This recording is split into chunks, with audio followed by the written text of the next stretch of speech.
Selamat datang di channel Alur Donghua. Sebelum menonton, silahkan subscribe, biar Mimin tambah semangat update-nya. Tubuh Hanli berhenti di udara. Saat ruang di sekelilingnya terjepit, tubuhnya mulai berubah bentuk. Dia tampak seperti sedang kesakitan. Haha, Daoist Reflecting Bone tertawa terbahak-bahak. Dia merentangkan tangannya yang lain dan membantingnya dengan sekuat tenaga. Cakar tulang yang dikelilingi oleh cahaya putih muncul di atas Hanli, lalu menghantam kepala Hanli. Ekspresi ngeri muncul di wajah Hanli saat dia tiba-tiba mengepalkan tinjunya, yang berubah menjadi dua hembusan angin kencang biru yang menabrak cakar tulang di atas kepalanya. Ketika keduanya bertabrakan, tidak ada suara yang menghancurkan bumi. Sebaliknya, dengan suara yang lembut, kedua badai hijau itu dihancurkan dan menghilang oleh cakar tulang. Kemudian, cakar tulang putih bersinar terang. Itu ditekan dengan kekuatan yang luar biasa yang tampaknya mampu mengobrak-abrik ruang di atas kepala Hanli. Tubuh Hanli masih tidak bergerak sama sekali, dan ruang di sekitarnya bergetar hebat saat cahaya spiritual pelindung di sekelilingnya hancur, dan tubuhnya juga hancur menjadi kehampaan. Daoist Sein Bone sangat gembira.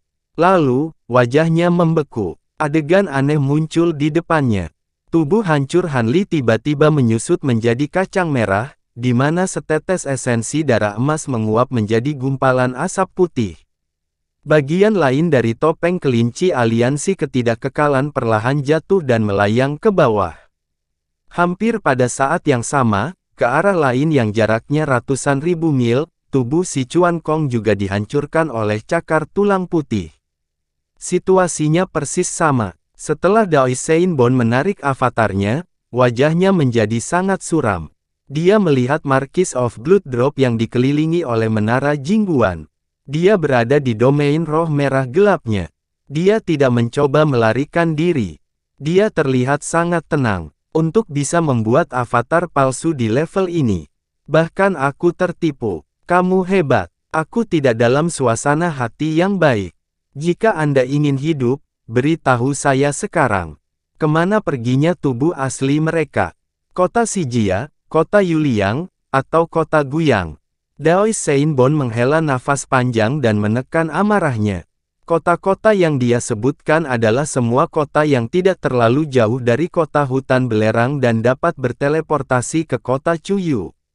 Melihat Hanli dan si Chuan Kong datang ke sini dengan tubuh palsunya, tubuh asli mereka kemungkinan besar pergi ke salah satu dari tiga kota itu. Senior, tolong jangan bercanda. Aku menghabiskan begitu banyak usaha untuk membuat avatar palsu. Aku bahkan menggunakan diriku sebagai umpan untuk memikatmu ke sini. Kenapa aku memberitahumu kemana mereka pergi? Marquis of Blood Drop berkata sambil tersenyum. Karena kamu lelah hidup, biarkan jiwa ilahimu memberitahu orang tua ini. Zenren Sein Bone berteriak dan melambaikan tangannya. Domain tulangnya menyusut dan menekan domain Marquis Bloody Drop. Api di 8 tulang candi menyala terang, dan api hijau di mata mereka menyala terang. Mereka semua terbang dan bergegas menuju Marquis Bloody Drop seperti segerombolan belalang. Tetapi pada saat ini, pemandangan aneh muncul. Marquis of Bloody Drop, yang diselimuti oleh domain, tersenyum lebih lebar. Dia membalik telapak tangannya dan jimat giok muncul di telapak tangannya, lalu menghancurkannya. Setelah jimat batu giok pecah, angkatan luar angkasa yang kuat segera menyembur keluar, mengembun menjadi pintu cahaya hitam pekat di belakangnya. Dia mundur selangkah, dan sosoknya segera menghilang ke dalamnya. Mata Daoist Sein Bone menyipit dan pembuluh darah muncul di dahinya. Bahkan dia tidak bisa menghentikannya tepat waktu. Dia hanya bisa meninju udara dan menciptakan ledakan yang menggelegar. Setelah sekian lama, suara di langit memudar dan ekspresi Daoist Sein Bone menjadi tenang. Dia memandang kota Liusen lalu bergumam, karena aku tidak tahu ke kota mana kamu pergi, aku akan menunggumu di kota Chuyu, jangan tidak berpikir untuk meninggalkan perbatasan selatan hidup-hidup. Hampir pada saat yang sama, di luar kota paling selatan perbatasan selatan, dua sosok perlahan turun dari langit. Keduanya tidak tinggi, dan mereka berpenampilan biasa. Namun, penampilannya sangat mirip, dan tampak seperti sepasang saudara kembar. Kultivasinya hanya pada tahap puncak dari ranah dewa sejati, jadi mereka secara alami tampak sangat biasa dalam area seluas 5.000 km di sekitar kota. Namun, kedua orang ini tidak lain adalah Han Li dan Si Chuankong, yang telah kembali dari perjalanan mereka sebelumnya. Marquis of Blood Drop menyarankan agar dia membawa dua prajurit Dao yang dimurnikan darahnya ke kota Liu Shen sebagai umpan.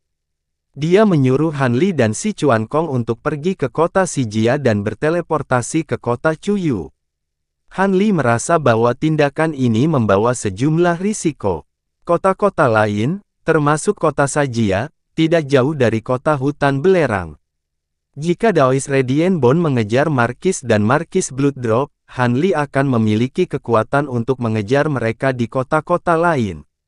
Akibatnya, dia memutuskan untuk mengambil risiko dan kembali ke Grand Stronghold City. Menurut jarak antara Majesty City dan Familiar Hill City, mereka seharusnya tiba jauh lebih awal. Namun, demi menyembunyikan diri, keduanya dengan paksa menekan kultivasinya, dan bahkan tidak berani terbang dengan kekuatan penuh. Jadi, mereka baru tiba di Majesty City sekarang. Kakashi, sepertinya kakak ketigamu memperlakukanmu berbeda. Marquis of Blood Drop juga sangat setia. Dia bersedia mengambil risiko untuk berurusan dengan kultivator Grand Zenith Heaven untuk memperjuangkan kesempatan bertahan hidup untukmu, kata Han Li sambil berjalan. Marquis of Blood Drop ini bukan yang terkuat di antara bawahan kakak ketigaku, tapi dia selalu yang paling setia. Aku pernah mendengar tentang dia sebelumnya, tapi aku belum pernah bertemu dengannya. Jika kita bertemu lagi di kota yang Ye di masa depan, saya pasti akan membalasnya dengan murah hati. Si Chuankong mengangguk dan berkata. Saat mereka berbicara, keduanya telah melewati pemeriksaan dengan ultimatum di tangan saat memasuki kota. Setelah menyewa kereta di kandang binatang, keduanya langsung menuju rumah tuan kota. Saya tidak terbiasa dengan temperamen Marquis Tiandao, tetapi dari apa yang Anda dan rekan Daoist Blood Drop katakan, dia tampaknya adalah karakter yang ambisius dan kejam. Pikiran orang-orang seperti itu adalah yang paling sulit untuk dipahami. Kembali ke Grand Stronghold City adalah pertaruhan. Han Li mengirimkan suaranya ke Si Chuankong. Terakhir kali, dia memilih untuk berdiri dan menonton penyergapan di Cloudy Mountains. Aku hanya berharap dia akan menutup mata kali ini. Selama kita bisa meninggalkan tempat ini dengan aman, aku, Si Chuankong, akan berutang budi padanya, jawab Si Chuankong dengan cemberut. Setelah mereka selesai berbicara, mereka berdua tidak mengatakan apa-apa lagi. Suara kuku yang menginjak tanah bergema di telinga, dan mereka masing-masing memiliki pemikirannya sendiri. Rumah tuan kota menempati area yang luas. Paruh pertama mansion diisi dengan bangunan megah yang merupakan kediaman resmi penguasa kota, sedangkan paruh kedua diisi dengan taman luas yang merupakan kediaman pribadi Marquis Tiandao. Di antara rumah dinas dan taman, terdapat sebuah bangunan berbentuk bundar seperti pagoda setinggi 6-7 lantai. Itu dihiasi dengan pahatan yang sangat indah, dan itu adalah aula teleportasi dari Grand Stronghold City. Grand Stronghold City berbeda dari tempat lain. Siapapun yang ingin menggunakan formasi teleportasi di sini harus melalui pemeriksaan ketat. Ketika Han Li dan Si Chuankong tiba di gerbang samping rumah tuan kota, mereka dihentikan oleh seorang kultivator yang menjaga gerbang. Ini pemberitahuan diplomatik kami. Silakan periksa. Si Chuankong tersenyum meminta maaf dan menyerahkan dua pemberitahuan diplomatik baru. Identitas mereka telah berubah. Mereka sekarang adalah murid luar dari klan nomor 1 di domain Chen Qiu di alam iblis pusat. Salah satunya bernama Yu Zhongyan, dan yang lainnya bernama Yu Zhongmiao. Karena kamu adalah keturunan klan Chen Qiu, apakah kamu memiliki lambang klan? Pemimpin kelompok itu adalah seorang kultivator tua. Ekspresinya sedikit rileks saat dia melihat keduanya dan bertanya. Si Chuan Kong sudah siap. Dia membalik telapak tangannya dan mengeluarkan 2 token besi seukuran telapak tangan. Seekor binatang buas dengan 2 tanduk di kepalanya dan sepasang sayap di punggungnya terukir di atasnya. Kata Yu juga terukir di bagian bawah. Kultivator tua mengambil token dan dengan hati-hati memeriksanya sejenak. Dia berkata, tidak ada masalah dengan tanda binatang Yuya, dan sayap di punggungnya memang merupakan simbol dari klan luar. Kalian berdua boleh masuk. Terima kasih, senior. Si Chuan Kong dengan cepat mengungkapkan rasa terima kasihnya.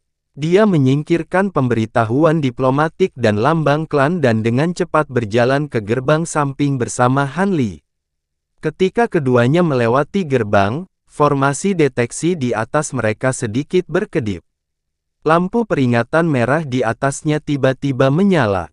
Tepat saat akan menyala, si Chuan Kong mengeluarkan cermin tembaga bundar kecil dari dadanya dan diam-diam menyorotkannya ke formasi. Formasi mantra melintas samar sebelum menghilang. Mata salah satu penjaga gerbang sedikit berkilat. Dia dengan hati-hati melihat formasi di atas dan melihat bahwa semuanya normal. Dia kemudian menggelengkan kepalanya dan memalingkan muka, berpikir bahwa matanya mempermainkannya. Han Li dan si Chuan Kong diam-diam menghela nafas lega. Mereka mulai berjalan di sepanjang koridor mansion. Rumah tuan kota dijaga ketat. Ada kultivator yang bertugas di hampir setiap jarak. Ada juga kelompok yang berpatroli di sepanjang jalan. Keduanya tidak banyak bicara selama perjalanan. Mereka hanya fokus untuk bergegas. Tidak lama kemudian, sampai di kaki pagoda 7 lantai. Di pintu masuk pagoda, terlihat antrean panjang orang yang menunggu untuk memasuki pagoda. Han Li dan si Chuan Kong berjalan maju dan berbaris di ujung barisan. Seiring berjalannya waktu, orang-orang di barisan depan memasuki pagoda satu persatu. Segera, giliran mereka. Keduanya berjalan ke pagoda dan melihat formasi teleportasi yang dibentuk oleh 18 pilar naga melingkar. Ada 3 pria dari ras iblis yang berdiri di dalam, menunggu formasi diaktifkan. Di luar formasi, ada seorang kultivator parubaya yang memegang piring formasi di tangannya. Hanya ada 3 kelompok orang lain di luar formasi. Kemana kalian berdua ingin berteleportasi? Di dalam pagoda, ada meja mahoni di sisi kanan. Seorang lelaki tua berjubah hitam dengan janggut panjang duduk di belakangnya. Dia memandang Han Li dan si Chuan Kong saat bertanya. Si Chuan Kong dengan cepat membungkuk dan berkata, "Senior, kami ingin pergi ke kota Chuyu. Anggap dirimu beruntung. Hari ini, masih ada 3 tempat tersisa untuk kota Chuyu. Kamu hanya perlu menunggu 1 orang lagi, dan kamu akan bisa berteleportasi ke sana." Mata lelaki tua berjubah hitam itu tertutup sisik halus. Suaranya lembut, dan tatapannya samar. "Berapa lama kita harus menunggu?" Han Li mengerutkan kening dan bertanya. "Siapa yang bisa memastikan? Itu tergantung pada keberuntungan Anda. Mungkin seseorang akan segera pergi dengan Anda. Bahkan mungkin besok, tidak akan ada cukup orang." Pria tua berjubah hitam berkata tanpa mengangkat kepalanya. Ketika Han Li dan si Chuan Kong mendengar kata-kata lelaki tua berjubah hitam itu, wajah mereka menegang. "Senior, sejujurnya, kami memiliki masalah mendesak untuk diurus dan harus pergi secepat mungkin. Bolehkah saya tahu apakah 2 orang bisa berteleportasi?" Si Chuan Kong tampaknya siap untuk ini dan bertanya. "Tentu saja bisa untuk 2 orang. Namun, biaya aktivasi formasi perlu dibagi rata oleh 2 orang. Apalagi biaya pergi ke kota Chuyu lebih tinggi dari tempat lain. Apakah Anda masih ingin 2 orang berteleportasi?" Pria tua berjubah hitam itu mengangkat alisnya dan bertanya. Biaya ini tentu saja menyusahkan. Namun, masalah yang diberikan oleh Patriark terlalu mendesak. Jika kita tidak kembali tepat waktu, kita akan mengalami bencana. Benar-benar tidak ada cara lain. Bisakah kita menghabiskan lebih banyak uang? Si Chuang Kong berpura-pura tertekan saat melihat Han Li dan berkata. Han Li segera mengerti dan berkata, jika saya kembali setengah hari kemudian, kepala klan pasti akan menghukum saya. Ketika saatnya tiba, itu tidak akan menjadi sesuatu yang dapat diselesaikan dengan menghabiskan sedikit uang. Jika Anda merasa tertekan, biarlah. Saya hanya berharap ketika kepala klan kembali, dia akan menghadiahi saya dan memberikan kompensasi kepada saya. Senior, kita tidak perlu menunggu orang lain. Kita bisa langsung berteleportasi. Si Chuang Kong buru-buru berkata kepada lelaki tua berjubah hitam itu. Karena kamu sudah mengambil keputusan, aku tidak akan membujukmu lagi. Setelah membayar biayanya, pergi ke formasi dan tunggu. Ini akan menjadi giliranmu setelah kelompok orang sebelumnya dipindahkan. Oh ya, beri aku ultimatum dulu. Saya perlu merekamnya, kata pria tua berjubah hitam itu. Ketika si Chuang Kong mendengar ini, dia menghentikan Han Li yang hendak mengeluarkan ultimatum. Dia membalik tangannya dan mengeluarkan 2 ultimatum baru dan menyerahkannya. Pria tua berjubah hitam itu mengambil ultimatum dan melihatnya. Ekspresinya tidak bisa membantu tetapi berubah.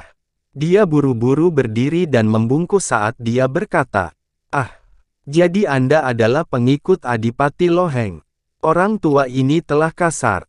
Aku sungguh minta maaf. Senior terlalu serius. Kami hanya pengikut Duke. Kami tidak layak untuk membungkuk sebesar itu." Si Chuang Kong buru-buru maju dan menopang lengan lelaki tua itu yang tertunduk. Duke Lo Heng terkenal di wilayah suci. Siapa yang tidak mengenalnya? Karena kalian berdua adalah pengikutnya, bagaimana kalian bisa menjadi orang biasa? Apa yang saya katakan sebelumnya tidak masuk hitungan. Setelah tim dalam arai diteleportasi, saya akan segera mengatur teleportasi untuk kalian berdua. Pria tua berjubah hitam itu berkata dengan wajah penuh kekaguman. Kalau begitu aku harus menyusahkan senior. Namun, aturan lama tidak bisa diubah. Bagaimana cara mengumpulkan biaya teleportasi? Bagaimana cara mengumpulkannya? Si Chuan Kong terus berbicara dengan senyum di wajahnya.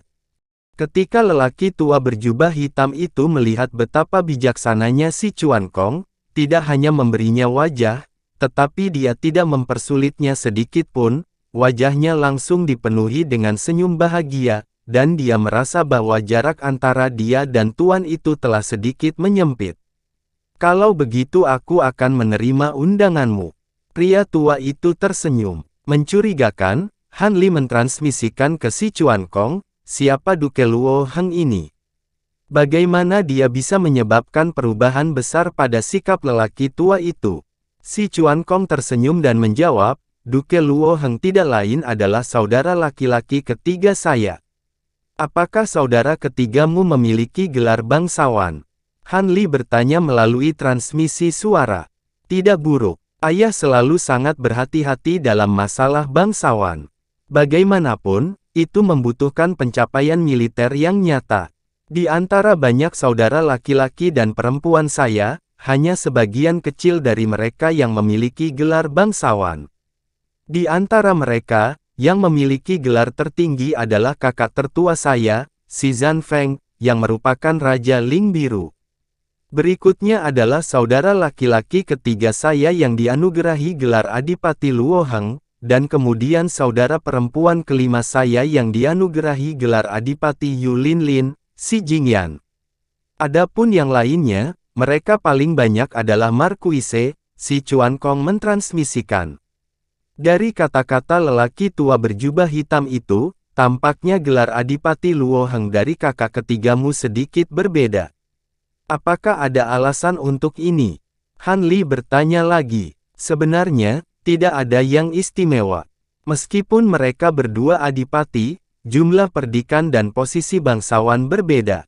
Adipati Luo Heng dari saudara ketiga adalah salah satu dari 3 adipati dengan peringkat tertinggi, sedangkan Adipati Yu Lin Lin Lin dari saudara perempuan kelima sedikit lebih rendah. Selain itu, saudara ketiga selalu menjadi orang yang lebih menghargai hubungan daripada keuntungan, dan adil dalam penghargaan dan hukuman. Dia memiliki reputasi di wilayah suci, jadi tidak ada kekurangan orang dimanapun yang memandangnya, jawab si Chuan Kong sambil tersenyum. Jadi begitu, Han Li mengangguk ke dalam. Saat keduanya berbicara, lelaki tua berjubah hitam itu telah selesai merekam lalu membawa mereka ke sisi formasi teleportasi.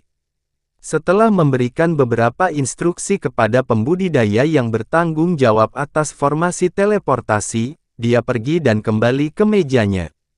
Han Li dan si Chuan Kong menunggu dengan tenang di samping dan menyaksikan formasi teleportasi menyala.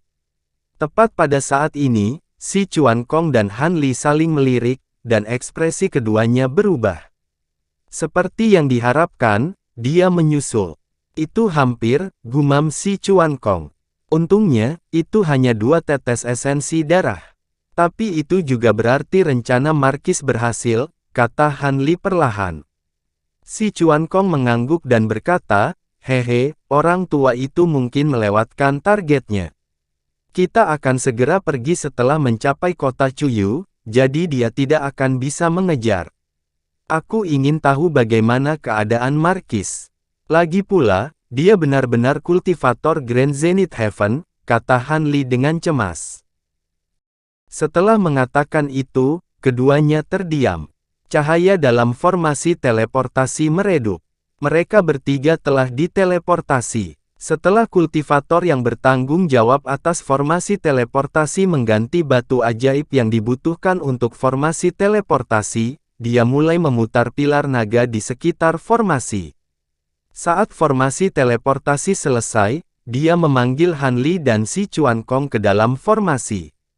Si Chuan Kong dan Han Li menenangkan pikiran mereka dan melangkah ke dalam formasi bersama. Mereka berdiri di tengah formasi. Kultivator yang bertanggung jawab atas formasi mengangguk pada mereka berdua dan mulai membuat segel tangan untuk mengaktifkan pelat formasi di tangannya. Di atas formasi, terdengar suara gemuruh. Bintik cahaya bintang perak mulai muncul dari tanah di bawah, seperti kunang-kunang di malam musim panas, dan menyelimuti mereka berdua. Saat formasi hendak diaktifkan, sesuatu yang aneh terjadi. Pelat formasi di tangan penjaga tiba-tiba meledak tanpa peringatan apapun. Formasi teleportasi yang setengah aktif meredup dan berhenti. Setelah itu, seberkas cahaya keunguan keemasan melintas dari luar aula teleportasi dengan kecepatan yang mencengangkan. Kultivator yang bertanggung jawab atas formasi hendak kehilangan kesabaran, tetapi setelah melihat penampilan orang tersebut, dia langsung berlutut di tanah dan berkata dengan hormat.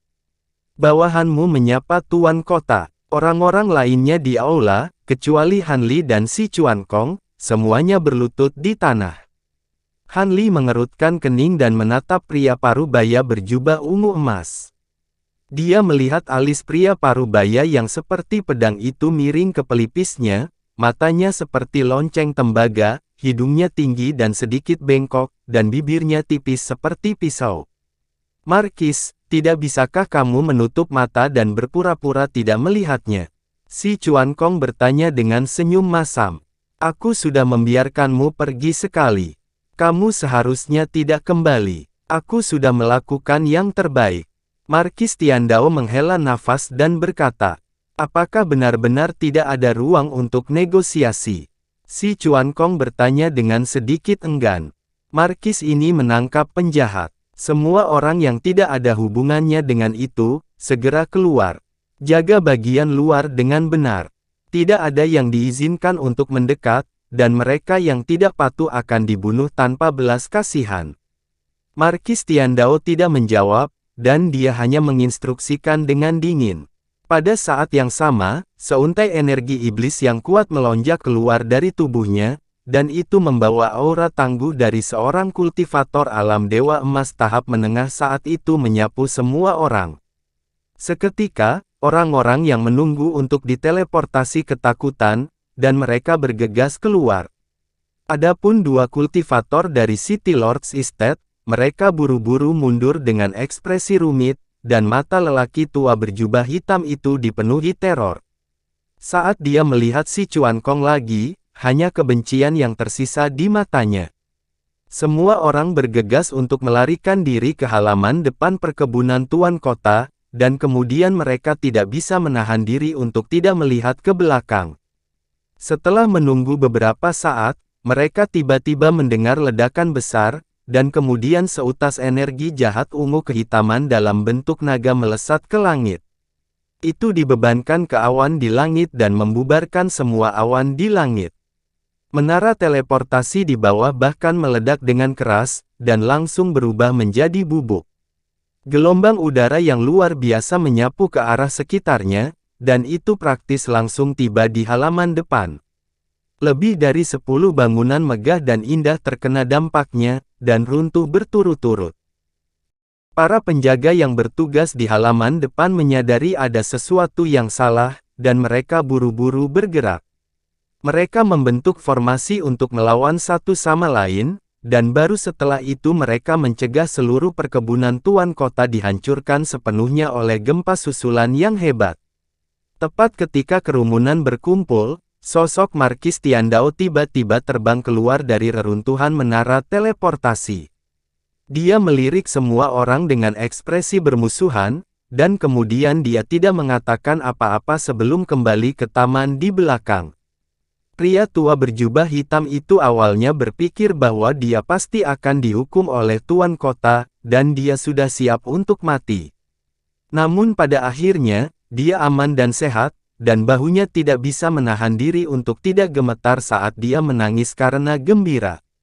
Dalam sekejap mata, lebih dari 3 bulan telah berlalu.